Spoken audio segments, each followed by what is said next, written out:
Fala pessoal, Latos falando. Vamos lá pessoal, vamos pro primeiro episódio aí da semana de aquecimento, tá? A semana de aquecimento pro evento que vai acontecer semana que vem, evento sensacional. E tô com meu amigo aqui, Luaral. Grande Luaral. E a gente vai falar um pouco aí sobre mercado financeiro, né? Como que funciona esse bicho de 7 cabeças aí, que não é um bicho de 7 cabeças, né? A ideia é desmistificar um pouquinho, né? Contar um pouco, trazer próximo da realidade de pessoas comuns, que éramos nós também lá atrás, né? Explicar que o mercado financeiro é para todo mundo, realmente, óbvio que com um pouco de dedicação, um pouquinho de conhecimento ali, dá para se aprofundar, dá para tirar bastante proveito do mercado. E o mercado financeiro, ele é bastante maduro aqui no Brasil, apesar de ser novo, a gente tem uma das bolsas de valores com uma tecnologia muito avançada aqui no Brasil. A gente tem um número crescente de pessoas físicas aqui no Brasil também. Mas lembrando que a gente agora vive num momento interessante, né, Jefferson, em relação ao pregão Viva Voz que era lá atrás. E agora a gente está vindo para tecnologia. Só que eu conheço algumas pessoas que operaram lá no Pregão Viva Voz, são poucas, mas estão vivas ainda, porque não faz muito tempo, a gente está falando pós anos 2000, e essas pessoas acabaram migrando para o mercado financeiro digital. Mas você que é um pouco mais antigo que eu no mercado financeiro, ele tem quase de mercado financeiro que eu tenho de idade. Você não é novão assim, não. Pegando a idade. Engana não. Mas como que era lá atrás do mercado financeiro, Jefão? Você lembra do Pregão Viva Voz? O pessoal comenta com você sobre isso? Você tem ideia? Cara, eu conheço alguns operadores que viveram dentro do Pregão Viva Voz. Né? Pegão é ótimo, é Pregão Viva Voz. E é uma galera que fala que era uma loucura, cara. Eu não tive a oportunidade de viver aquilo, apesar de já estar no mercado naquela época, mas bem de forma amadora mesmo. Né? Aqui em São Paulo... ficava ali no centro de São Paulo, ainda fica lá as duas bolsas, né, da BMF e da B3, né, que era a Bovespa, e era uma loucura, né? Acho que é interessante porque quando a gente pensa em mercado financeiro, a gente tem que entender o que é uma bolsa, né? Qual que é o papel dela, né? Que o papel dela basicamente é achar compradores para os vendedores e vendedores para os compradores, mesmo que eles não se conheçam, que geralmente não vai se conhecer. E é interessante por isso, né? Dá para chamar que a bolsa é um intermediador aí de negócios, né? Ela concentra tudo ali, né? Concentra nela e encontra para todo comprador, acha um vendedor, para todo vendedor encontra um comprador, né? Tenta aí achar no melhor preço possível para cada um deles, mas esse é o papel. E na época do Pregão Viva Voz era aquela loucura, né? Era uma gritaria, a galera ficava todo mundo numa roda ali com o telefone, recebendo ordens e gritando ali que ou queria comprar ou queria vender. E é até engraçado, porque você assiste alguns vídeos disso, você fala, como que os caras conseguiam se entender, né? Saber ali. O que estavam fazendo. É impressionante. Mas eles conseguiam, era uma bagunça organizada, né? Literalmente, eles conseguiam entender tudo que estavam fazendo ali e era um dia inteiro de loucura, né? O Pregão Viva Voz terminou em 2008, né? Em 2008 se finalizou 100% dele e foi o pregão totalmente online, né? Totalmente digital. Eletrônico. E é interessante que, assim, muita gente que era daquela época não está mais no mercado, né? A boa parte deles não está mais no mercado porque foi uma mudança bem complicada, né? Você sabia gritar, sabia negociar. Vale lembrar que naquela época tinha muito essa coisa face a face, né? O cara via o outro, sentia se o outro estava blefando, conseguia fazer a leitura do cara. E hoje em dia, no mercado eletrônico, isso fica um pouco mais complexo. Claro que a análise de fluxo ajuda muito a entender isso, mas hoje em dia é bem mais complexo do que era naquela época, porque hoje em dia a gente tem que fazer o famoso metajogo, né? Você tem que, baseado nas atitudes dos players, você busca entender qual que é a intenção e tirar proveito daquela intenção. Na época não, o cara estava vendo o cara ali, sabia se ele estava blefando, sabia se ele tinha lote, tinha todo uma leitura que hoje é um pouco mais difícil, não impossível. Dá para se fazer sem problema algum. Então é bem interessante isso. Né? Interessante que você fala sobre esse metajogo, era o que tinha lá dentro do pregão. Apesar de toda aquela gritaria, um conseguia ver o outro. Vou dar um exemplo aqui, é como se quando a gente vai comprar um carro, se você chegar no vendedor do carro e falar, nossa, que carro bonito, você cuidou muito bem, parabéns, o carro está bem cuidado, provavelmente o vendedor não vai querer baixar o preço, porque ele viu que você demonstrou muito interesse, né? Lá no Pregão Viva Voz era muito isso. Se você chegasse mostrando interesse muito forte, que você quer comprar uma ação, que você tem muito contrato disponível, o vendedor ele ia entender que você estava precisando comprar. Então ele ia vender cada vez mais caro. O mesmo exemplo do carro. Se você demonstra para o cara que está muito interessado, que está realmente precisando daquele carro, ele vai falar, então não tem desconto não. Agora, se você chega falando, puxa, olha esse pneu, tá todo careca, olha esse carro aqui, cara, tem risco aqui, se bobear, é até carro de leilão e tal. Aí ele fala, tá bom, então eu vou deixar por 80 mil. Não, 80 mil não dá. Não, mas olha aqui, tá com 100 mil quilômetros rodados. Ele vai baixando o preço. E quando a gente tá de frente um para o outro, você consegue ver nas expressões, né, Jefferson? De repente, naquela gritaria toda, o cara que conseguia se impor um pouco mais, ele até conseguia tirar um pouco de vantagem. De repente, até pra gente aqui hoje em dia, no nosso MetaJogo que você comentou, essa mesma linguagem corporal que o cara tinha lá, de repente está expressa ali na tela, com uma quantidade de contratos um pouco maior, né? A atitude dele, a velocidade com que ele agride uma ordem, executa uma ordem, seja ele pendurando ordens no book, tem uma série de atitudes que a gente percebe se o cara está com pressa, não está, se ele está tentando chamar parceiros, uma série de outras coisas, né? Então a leitura existe ainda de uma forma diferente, mas existe. E o interessante é que, assim, quando a gente pensa em mercado, é sempre oferta e demanda, né? Então, não mudou nada, né? Desde quando começou. Não mudou nada. Então, você consegue entender quando... E é simples, né? Se tem mais demanda na compra, ele sobe. Se tem mais demanda na venda, ele cai. Esse é o grande resumo do mercado, simplificando ele. Claro que tem toda a sua complexidade de entendimento, de motivação, por que estão querendo comprar mais do que vender e tudo mais. Mas tem... No final das contas é sempre oferta e demanda. Sempre oferta e demanda. Então isso é bem interessante. E o interessante é que hoje em dia a gente vive... O pessoal que é mais novo, que está chegando no mercado agora, ele só ouve falar na B3. Tem a B3, que é a bolsa onde eu posso operar. Só que antigamente não era a B3, é até por isso que é B3, que é a união de 3 empresas, né? E antigamente tinha a BMF, que era só mercado futuro. É Bolsa de Mercadorias e Futuros, né? Isso. Sim. E tinha a Bovespa, que era a bolsa de mercado à vista, né? Então, ou seja, quem queria operar ações, tinha que ter uma conta na Bovespa. E quem ia operar mercados futuros tinha que ter uma conta na BMF. Aí depois virou BMF Bovespa, elas se uniram, né? Não sei se uma comprou a outra, se fundiu, não lembro exatamente, mas virou a BMF Bovespa. E aí depois, mais recentemente, virou a B3, que juntou a CETIP, né? A CETIP, exatamente. Então virou a B3, que é a única bolsa que a gente tem no Brasil, né? Ela tem, de certa forma, tem um certo monopólio.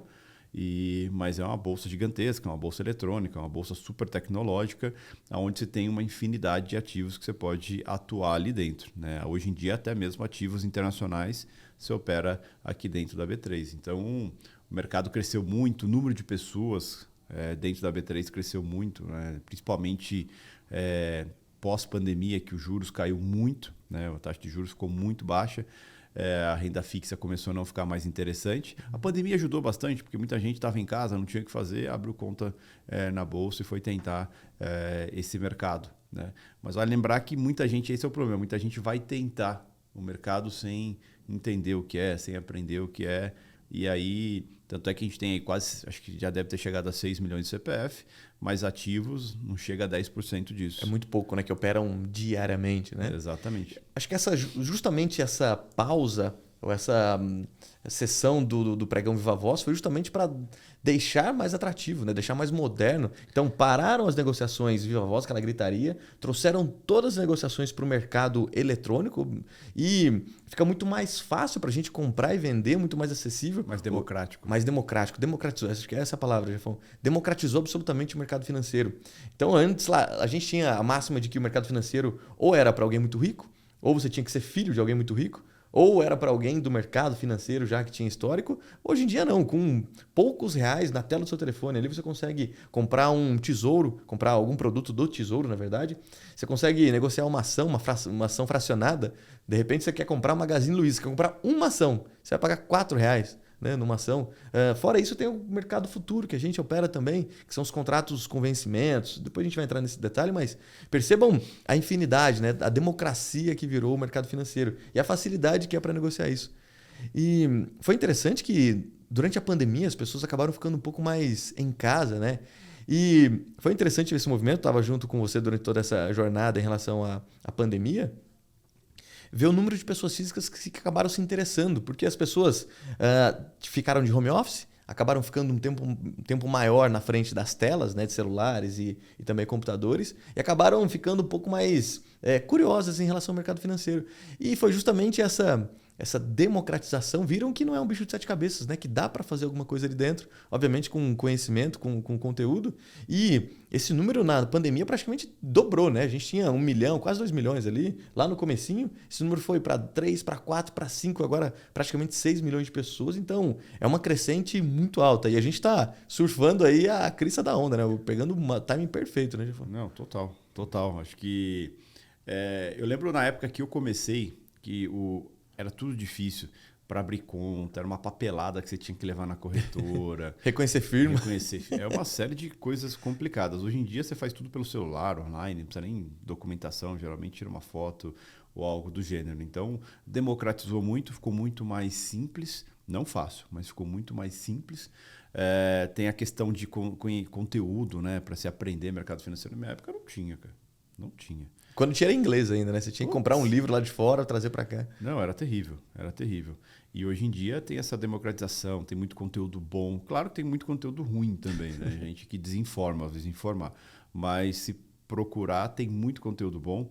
É uma profissão, é minha profissão, é a sua profissão. E acho que isso é interessante de o pessoal entender que assim, o mercado financeiro é uma empresa onde você se autocontrata, né? Você não precisa ninguém contratar você. É simplesmente você se qualificar e vai lá e trabalha, né? Então isso é bem interessante e muita gente ainda olha como um joguinho ou como qualquer coisa e na verdade é um trabalho onde você pode construir coisas épicas ali dentro, dependendo 100% de você. Então, as oportunidades dentro do mercado financeiro são gigantescas. Você comentou sobre ação, né? Você pode ser sócio de qualquer empresa que esteja listada dentro da bolsa.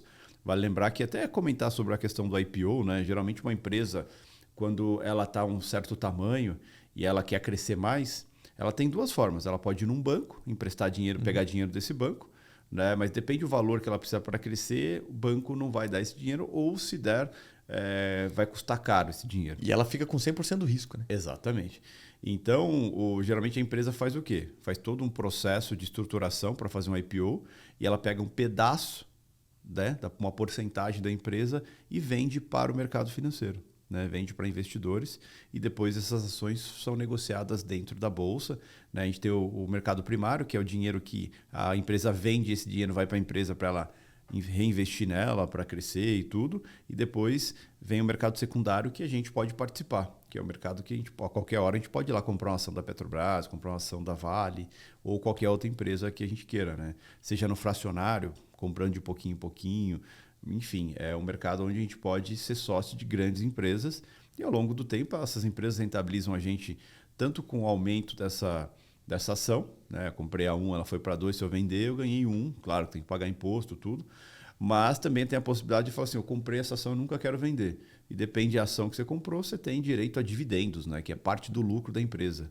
Né? Porque você é sócio, então você tem direito a um pedacinho desse lucro. Você pega a Petro, que paga dividendos monstruosos. Não só a Petro, outras empresas também, como o Banco do Brasil. Recentemente foi o maior dividendo da história da Petrobras. Da história da Petrobras. A Vale também paga bons dividendos. Então, ou seja, você pode ser sócio dessa empresa.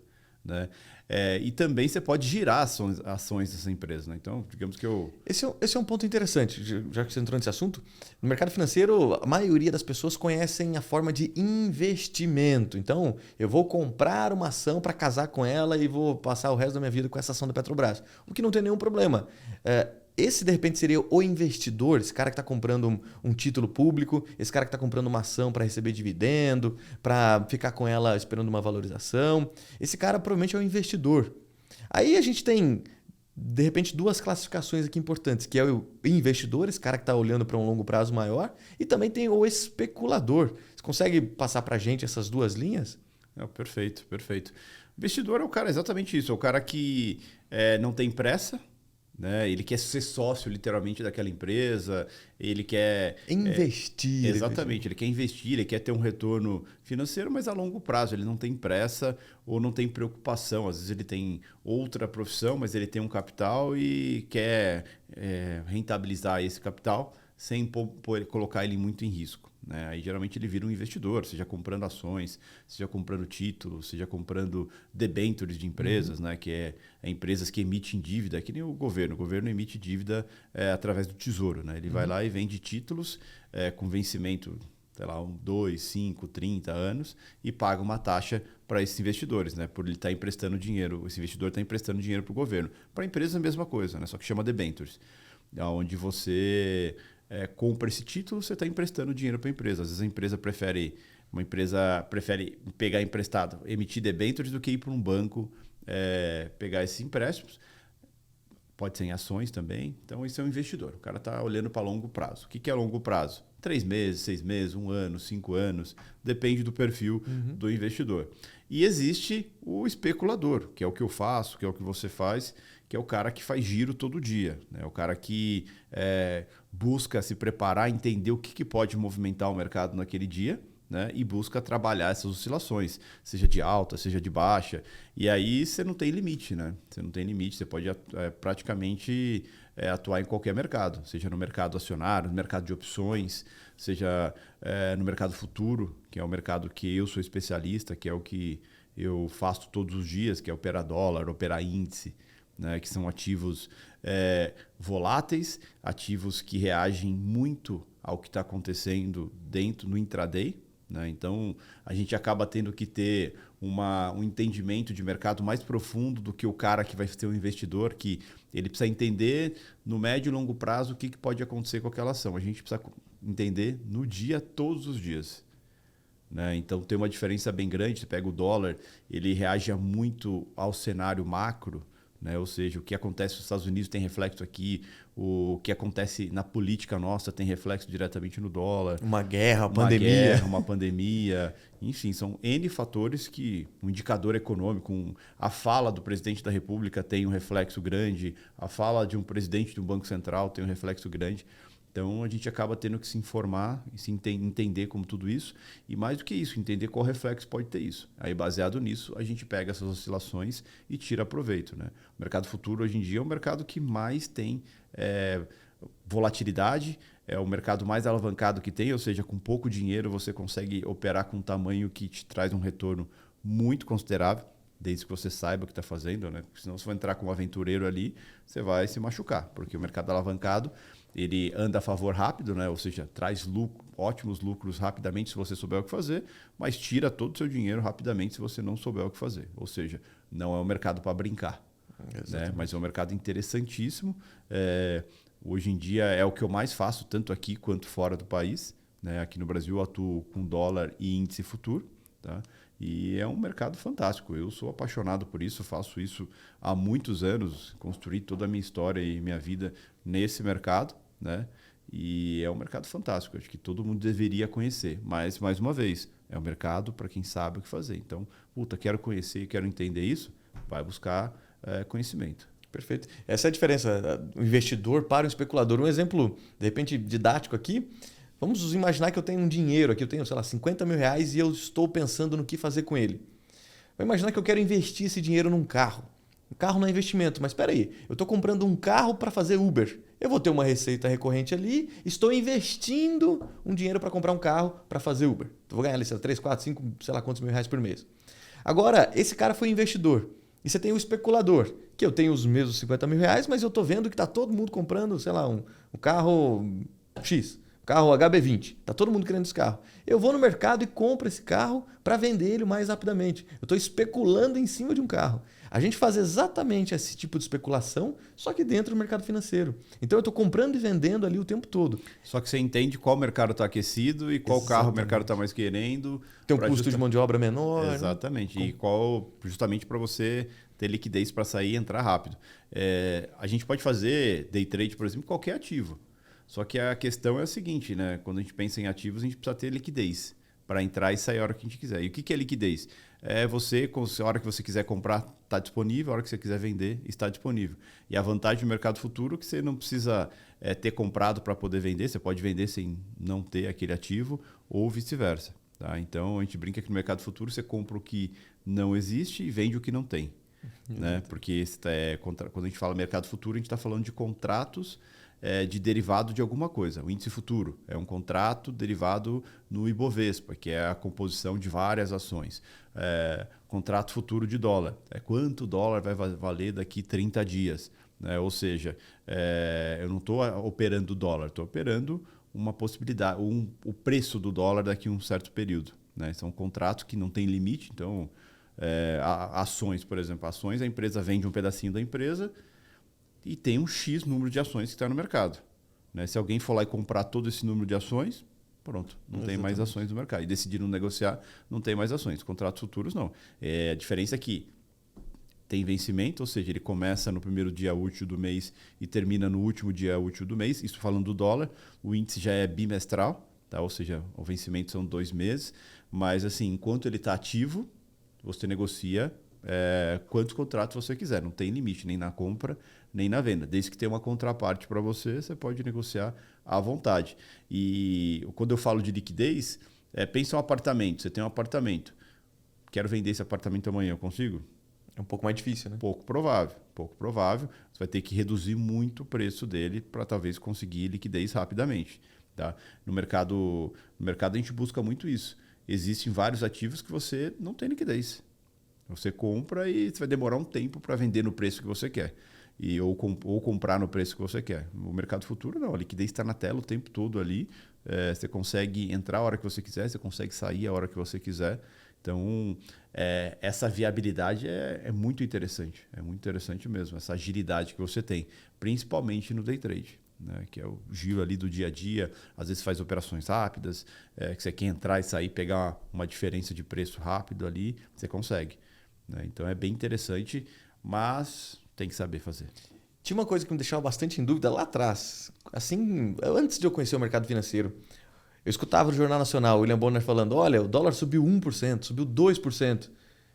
Tá, mas como? Por quê? E daí que subiu 2%? O que isso tem a ver comigo?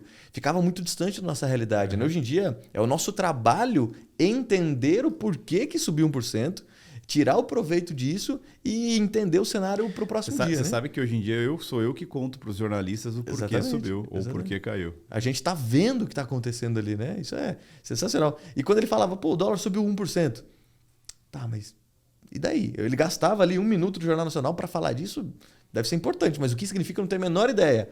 Opa, hoje em dia, trazendo para a nossa realidade, a gente entende que está completamente inserido no contexto macroeconômico, geopolítico. De repente acontece alguma coisa ruim no Brasil, tem uma fuga de capital do país, aí os investidores acabam comprando dólar para sair. Quando a coisa está boa também, tem o inverso disso, os investidores acabam entrando no país. Que é o cenário que a gente está vivendo agora. Exatamente, o dólar caindo nesse momento. Né? Então, agora fica muito mais claro entender e dá para a gente discutir de igual para igual com qualquer um em relação ao mercado financeiro. Exatamente, quando você pensa em mercado, tudo tem um motivo. Ele sobe por um motivo, ele cai por um motivo, ele não se movimenta também por motivos ou falta de motivos. Isso serve para a bolsa, serve para tudo. Então, o mercado financeiro é algo que sempre é motivado por alguma coisa. Essa coisa pode ser externa ou interna. Né? Geralmente é macroeconômico, político, geopolítico, pode ser interno, pode ser externo, mas sempre tem um motivador. E o profissional de mercado sabe quais são esses motivadores. Ele não é pego de surpresa por isso. Então, isso é muito interessante. E como você falou, eu tinha muita essa curiosidade também. Via no Jornal Nacional, não, a Bolsa Brasileira. Meu, que negócio é esse de Bolsa? Meu? Como que faz para entrar nesse negócio? Né? E hoje em dia é tão comum a nossa rotina. Nossa, é a né? nossa vida. A nossa rotina é estranho se não está nisso. Exatamente. E o interessante disso que a gente está discutindo sobre esses cenários, essas possibilidades, é que o mercado futuro, você não precisa ter um capital total para aportar ali. A gente está extremamente alavancado. Então, praticamente, a gente opera o dinheiro da corretora. Né? A gente coloca uma margem de garantia. Essa é a mágica do day trade. Essa é a coisa mais interessante, mais atrativa no day trade. Porque você não precisa de muito dinheiro para isso. Você precisa de muito conhecimento. Né? Essa é a diferença. Porque, basicamente, a corretora é seu financiador. Que um exemplo, aquele mesmo exemplo que eu dei do cara do carro que vai comprar o Uber ou fazer a especulação. O cara que vai fazer a especulação, ele não precisa ter o dinheiro total. Ele vai pegar um dinheiro emprestado, comprar um carro, vender, comprar, vender, comprar, vender, tirou a margem dele de lucro, depois ele devolve o dinheiro para o banco ou para quem ele quiser. No nosso caso, a mesma coisa. A gente, em teoria, tá? Empresta um dinheiro da corretora, deixando uma margem de garantia, opera esse capital, depois, tudo eletronicamente, esse dinheiro está lá na corretora devolvido. Óbvio que isso é muito lucrativo se você souber o que está fazendo. Se não souber, naturalmente, É um grande risco. você está alavancado no ganho e no prejuízo também. Isso é o mercado futuro, né? Exatamente, mas assim, é totalmente factível de se entender, totalmente factível de se aprender e totalmente factível de viver disso. Acho que somos a prova viva, né? Você mais do que... Exatamente isso. Então, errei muito nesse processo, lá, principalmente lá atrás, mas hoje para mim é muito claro. Eu vivo de mercado há mais de 10 anos, né? Tô no mercado há mais de 20, né? E um bom período foi por achar que um dia eu ia amanhecer iluminado e ia conseguir fazer dinheiro no mercado que eu nem sabia como funcionava. E depois, com o tempo, eu fui entendendo que eu precisava entender como essa roda gira, como o mercado funciona de fato, para aí sim tirar dinheiro desse mercado, né? Vale lembrar que os melhores profissionais que existem, mais bem qualificados, estão dentro do mercado financeiro. Então é meio utópico a gente achar que do nada a gente vai ficar um profissional a ponto de tirar dinheiro desses caras. Dá para virar profissional disso, mas precisa passar por um processo aí, né? E essa semana que a gente está fazendo aí de aquecimento e o evento da semana que vem é justamente para isso, para trazer o pessoal para dentro desse mercado, para que entenda como ele funciona, né? E o que é necessário se aprender para se tornar um profissional disso. E é isso, pessoal.